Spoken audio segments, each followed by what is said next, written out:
Hey, what's up, everybody? I'm Anton, and today we're going to be checking out Alexandria's brand new music video for See What's on the Inside. We've actually reacted to this entire full album. We've done a full album reaction to this entire album, so if you want to check that out, click down below to join our Patreon family.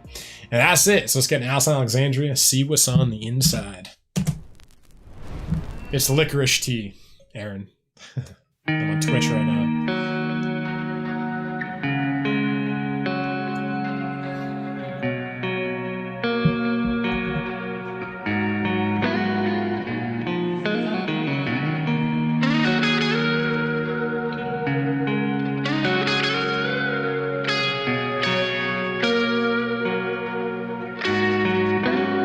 So much feeling, man. I never wanted to be what you want me to be.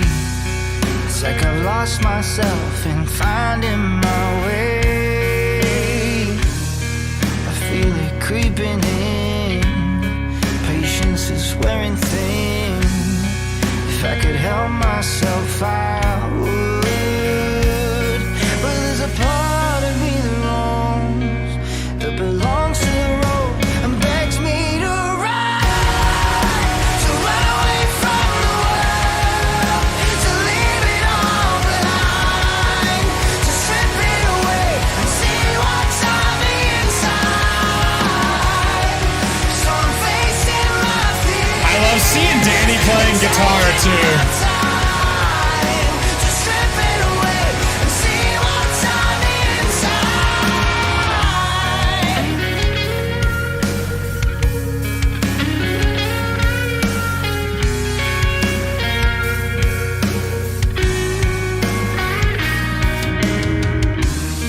I've always tried to be what you needed from me.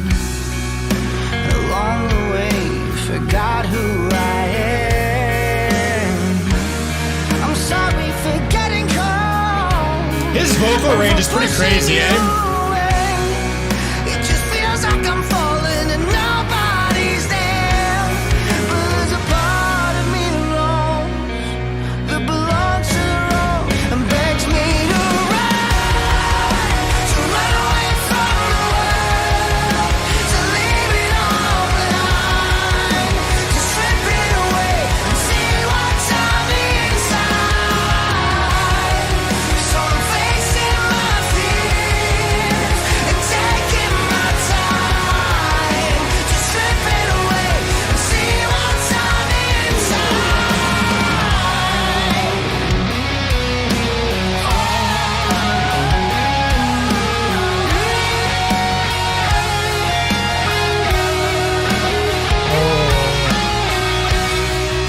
To run away from the world, to close I love those background vocals. to take the road less traveled to the unknown,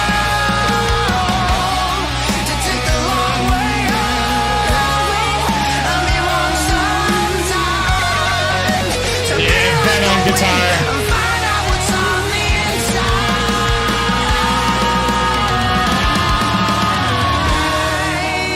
Run away from the world and leave it all behind. Strip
Man.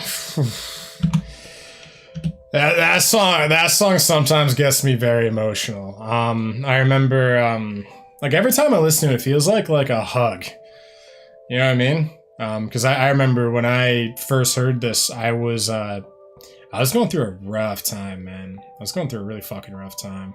And this song just like spoke straight to me. Like everything Danny was saying. Like sometimes I just want to run away from the world and leave it all behind and see what's on. And yeah, what is that line? It's right here. Yeah, it's to run away from the world, to leave it all behind, to strip it away and see what's on the inside. So I'm facing my fears and taking my time to strip it away and see what's on the inside. Like that was like my fucking. Yeah, that was the words I was like living by last year, you know?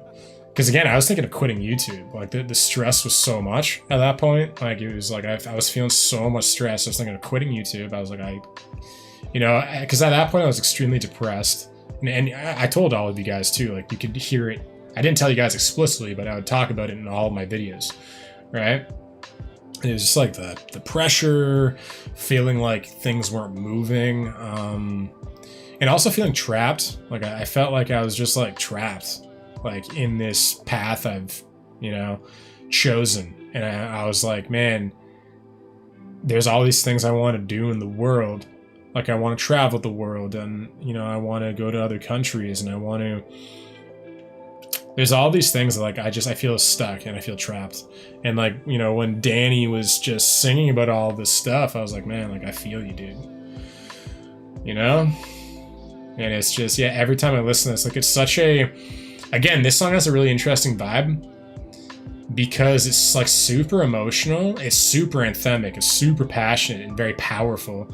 And like the drums give it such a driving force, like especially in the chorus. Like this chorus would be so different without the drums. Like the drums just launch it forward, you know what I mean? And it supercharges the emotion when he's singing, especially because Danny's doing that massive chorus. And he just like, spilling his guts, you know what I mean? Like I could just, like every time I hear it, it just, yeah, it feels like it just makes my heart and my soul like scream, you know what I mean? Like it still connects to the part of me. Like I don't have that level of restlessness now that I did. Like I'm in a much better place than I was a year ago.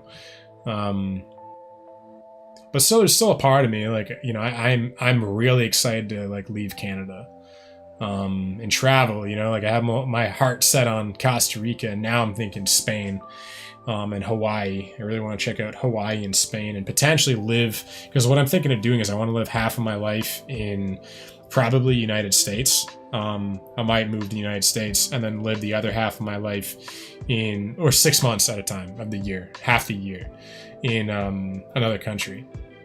Like I'm thinking, yeah, Spain, Portugal or something. Like I want to just travel and I want to be part of these cultures that are a bit more laid back. Because again, like what Danny's saying is like, I feel like I'm just, to run away from the world and leave it all behind. Like sometimes I'm just like, fuck, like I can't stand the society. I can't stand the competitiveness, and it's like, it stresses me out. Like it's just, there's such a weight on everybody's shoulders to survive. You know what I mean? And it's like, and also, they have that in every country. Like, there's so much poverty all around the world. But like when I see our culture, I'm like, we're not impoverished, but we're so like alienated and isolated and disconnected from each other. Like at least if you go to a favela in Brazil, like, they don't have anything, but they don't want anything. Like all they really need to do is like survive, and they all they help each other and take care of each other. Like I've talked to people that have, went to these places. And they're like, yeah, man, it's like, yeah, they don't have anything, but like they're smiling all the time and they're laughing all the time. You know what I mean? And like, they're always together, and the kids are like, they're like, I literally heard the other day, it's like, one of my friends, I think he's talking about Brazil, and he's like, dude, when I went there, it was like a whole village would have one soccer ball. And the soccer ball would have everything stripped off. All it would be is like the bladder in the middle of the soccer ball. And he was like, dude, like you'd have 50 kids just like literally chasing a soccer ball all over town, all over, the favela or whatever. like that, like they had one soccer ball and they're always all together. And, you know, the men would be hanging out all the time and the women would be hanging out. And I was just like, man, like I crave that level of like community. Because again, it's like being in the West, it gives you such an opportunity to disconnect because you don't need anybody for anything. Like there, at least you need people. Like we've, you know, our whole species is kind of like born on this idea of like needing people, right? And needing to rely on people. And it's like, we don't rely on anybody. And so we become so disconnected. You see that with like gated communities. So like, you know, you don't even know your fucking neighbors. You're literally gated. It's like you're literally telling the world, like, this is my place, get away from me. And I think I also heard someone say one time, he was like, the thing with money is that what happens is you end up making more and more money so that you can actually disconnect yourself more and more from everybody else in the world. He's like, the person who has all the money in the world doesn't ever actually need to live in the world. They don't need to survive anymore. All right? They can isolate themselves. They can lock themselves in a bunker for months on end and write a book. You know what I mean? It's like they don't need to be part of anything because they have enough money. They have every single need taken care of. And it's like, you know, on the other hand, the people that like they don't have anything, it's like they need each other. And there's such a, you know, and again, I think the grass is always greener on the other side. I think that I partially fantasize about this other side because it's what I don't feel like I have access to. But yeah, just God, man, like, yeah, this song, I just love it. It just speaks to my heart, man. It speaks to me at like such a deep level. Just that feeling, yeah, run away from the world, leave it all behind. Yeah, sometimes I just want to like escape to a cave and just completely, you know, leave civilization behind. It's so stressful, like keeping up with everything. Even YouTube, it's like I love it. It's the only thing I can like, the only thing I'd want to do with my life. But it's like, it's stressful. It's like, it's hard to turn off from it. It's all like, it's just, you always have the option to work on something. You know what I mean? Like I always am faced with the option to work, and it's hard to like really just say like, no, like I don't want to work. Right. And it's just like, that's something I'm coming to terms with, is like work-life balance and how to turn things off. Even like Discord, right? Discord is like where I talk to most of my community, but even that's like kind of like work, you know what I mean? In some weird way, it's like I enjoy it, but it's like I still am, that's it, I'm responsible for it. It's hard for me to get away from responsibility. That's I think in some sense it's the classic male thing, is like we have sometimes a lot of, you know, guys, and women have this too, but it's kind of built into, I think, a lot of guys, is like we have this like deep sense of like responsibility, like taking care of everything. And it can sometimes be like, I don't know if, yeah, it can be crippling for some people. But it's just like, it's just always there. You know what I mean? Like it's always taxing you subconsciously. Like it's just always in the back of your head. Like, okay, there's responsibilities. And then it's difficult to do anything because you want to. That's also a responsibility. Right? And so I know I've talked to a lot of people on Discord. It's like I'm finding my balance of, you know, and again, this is why I love, as I've always said, doing this Twitch thing, because I can talk to all of you guys. We can have like our time together, and also it's useful time for me. I don't feel like I'm pulling myself too thin and pulling myself in too many different directions, right? So like that, you know, I'm just so grateful that I can do it this way, you know?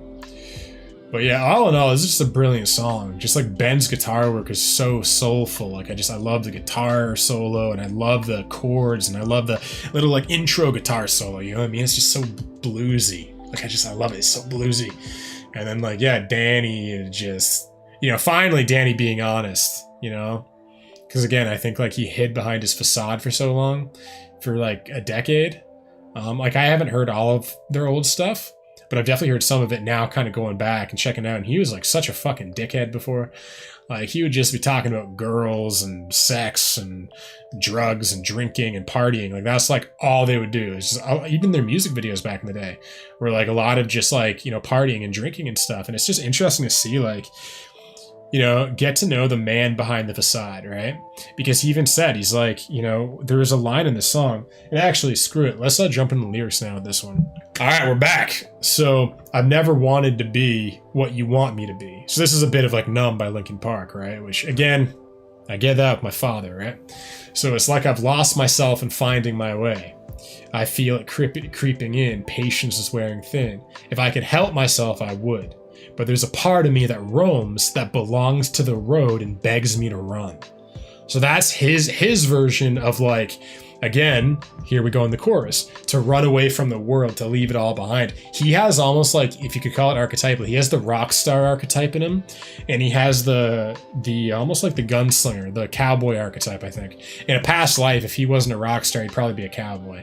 Because I feel like that kind of, again, there's some similarities in the archetypal forms. And for me, it's a bit different. For me, it's like I want to get away from the responsibility, and maybe in some sense he's talking about that too. He's, again, in some sense, you know, I guess, isn't being a rock star on some level part of the dream? Is that you're trying to escape reality? You're trying to escape the mundane. You're trying to escape the responsibilities of the world, of the 9-to-5 job and all this stuff. It's kind of like, even when you see it, I think for some people who have a wife and kids, it's this push and pull of, they probably on one level actually like the freedom, and they like the disconnect of having the responsibility of the household, but then they also simultaneously care deeply about their partner and their family and feel very homesick. So it's interesting that I can kind of see this dichotomy with rock stars of this push and pull, you know what I mean? Yeah, so to run away from the world, to leave it all behind, to strip it away and see what's on the inside. Like, that's what I get. It goes deeper than just being a rock star on the road, because he's trying to strip it away and see what's on the inside. Like, that's, again, me. That's my whole thing of, like, I want to escape the world and figure out who the fuck Anton is without all the responsibilities, without all this other stuff. It's like, who am I? If I had nothing needed of me, what would I spend my time doing, right? And so I'm facing my fears and taking my time to strip it away and see what's on the inside. And then right here, this is a huge one. I've always tried to be what you needed from me. Again, codependency. And again, what was interesting is I never understood this with Danny, because I was like, wait, Danny codependent? That makes no fucking sense. Like, he's literally just a partier, rock star, all this stuff. But I think in some sense, like, perhaps, I'm not sure, I'd love to have him on the podcast and talk with him, is like maybe this facade he created of this one who doesn't give a shit about anything. And like, he's almost died. I think he actually might have died. He was like Ivan Moody. He like died briefly from alcohol poisoning and was resuscitated. But I think in some sense, it was like he cultivated this persona because he was trying to run away from how inadequate he felt he was. Because a lot of codependency is born from a feeling of inadequacy. You feel like you need to be something for everybody because you're nothing by yourself. So your whole value is how much other people like you and appreciate you, because you actually don't love and appreciate yourself. And so in some sense, perhaps what happened is he ended up creating an persona and an identity in the rock star world of someone who didn't give a shit, because he actually did really give a shit. And it was like he just hated how much he cared, and he hated that he always needed to be something for someone else. And along the way, I forgot who I am. I'm sorry for getting cold and for pushing you away. It just feels like I'm falling and nobody's there. But there's a part of me that roams and that belongs to the road and begs me to run. Yeah. And then here we go. To run away from the world, to close my eyes and leap, to take the road less traveled to the unknown, to take the long way home and be wrong sometimes. That's a big thing too with me, is I'm afraid of being wrong. I'm afraid of making a mistake that I can't ever come back from. That's actually one of my chief fears in the back of my head always. I'm afraid of ruining my reputation. I'm afraid of ruining a friendship. I'm afraid of ruining a relationship, because I have like abandonment challenges. I have abandonment issues. I don't want to say that. I have abandonment challenges from my past, because a lot of people have left, right? A lot of conditional love and people leaving me when I was in high school, right? And so kind of deep down in me, I often feel like, yeah, I can't make a mistake. Like, if I do, nobody will be there. You know what I mean? So it's like, yeah, I get it, and be wrong sometimes. To be like the wind and find out what's on the inside. Yeah. Yeah, man. Absolute masterpiece, though. This is one of my all-time favorite songs, man. Alexandria, See What's on the Inside. What were your thoughts on this one? Let me know down below. And we've done a lot of Asking Alexandria, so if you want to check out more, click right here, and I'll see you in the next one.